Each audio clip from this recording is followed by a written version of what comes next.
a ZVP story on Overgrowth. Veriol, the yellow Zerg player, spawning in the bottom left location here on the map, and his opponent is going to be ISO Imba, or is Imba, Mordka, which means it's kind of a derogative term for your face in Polish, I think. So it's always nice to see when players are making fun of themselves by giving themselves funny slash ironic slash sarcastic nicknames. So if we take a look at the logo, it clearly says Grandmaster is Imba. So 15 pool or 14 pool, I believe, going up for Veriol. He does scout for proxies over here. Very nicely done. Hasn't scouted his natural just yet. Should be scouting all the way up to here with his drone before he lays down the... no, just scouts the natural. So probably is not afraid of any proxy gateways being built over here. It's just going to go ahead and continue with a 15 hatchery, while his opponent is opening with a gateway.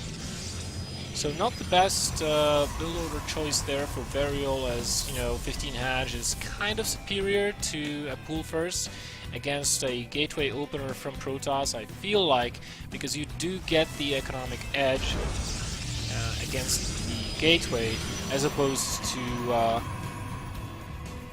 the Nexus first or Forge openers that Protoss players sometimes use on bigger maps.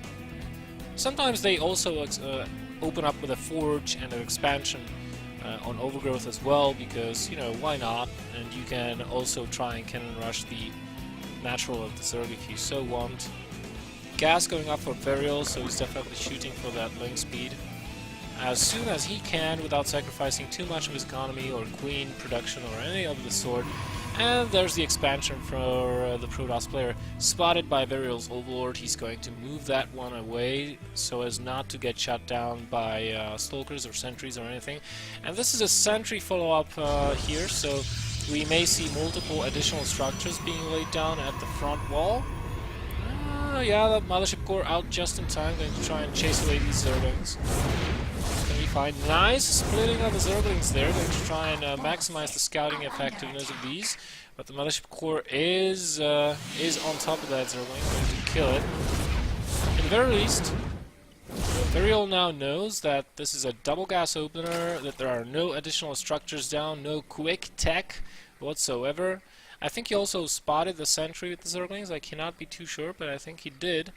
And we may see 2 additional gateways going up here for Mordka, so what this looks like is either a defensive build into some kind of tech and a third base, which would be very slow and very old school, kind of like a 3-gateway expansion, or we could see 3-gate pressure geared towards trying to damage or deny this third base by Veriol. There's a scout, perfect timing here, maybe a little bit too early. Veriol is going to lose that Overlord, potentially supply blocking himself, so he already is building another one and will have to build another one afterwards.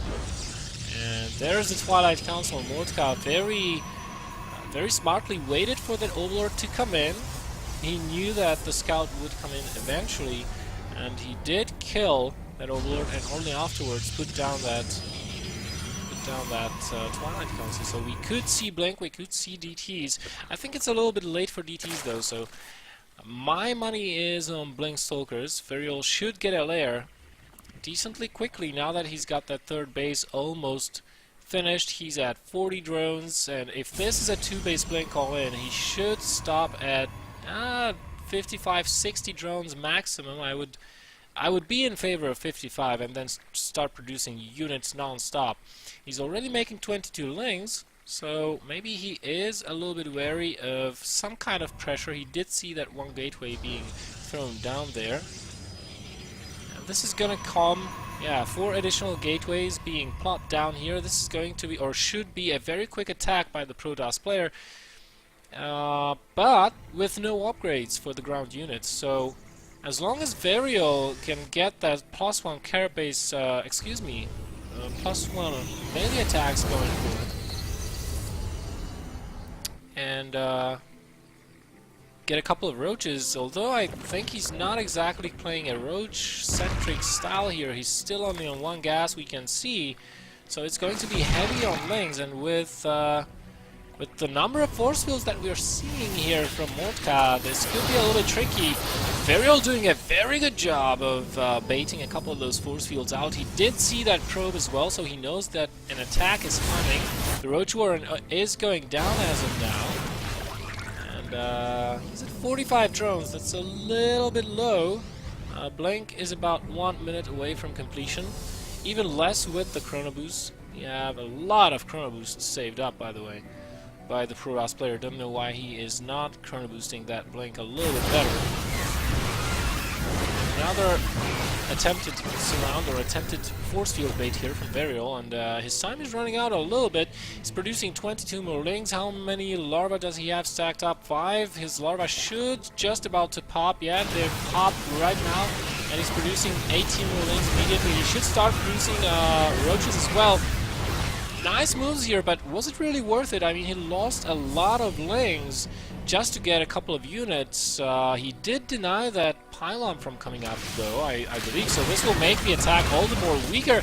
And Veriol defending very nicely with here with only lings, no roaches, forces a recall even. And with no proxy pylon out on the map, Mordka will have to warp in all of his units back home, and walk across the entirety of the map to make anything happen. Veriol producing 11 drones, feeling very comfortable.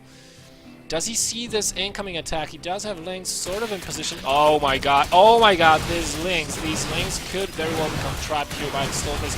A lot of those are going down. Oh yeah, this is exactly what I was expecting to see. Lost a bunch of lings over there. Total 75 lings have been lost. Roach is coming out now, but with the low gas for Veriol. Look how many minerals he's got, and not enough gas for all of these roaches. This is still doable for Mordka just because Veriol did not have the army. GG called. And Mordka knocking out the Czech Zerg player out of the tournament. It looks like GM is indeed Imba.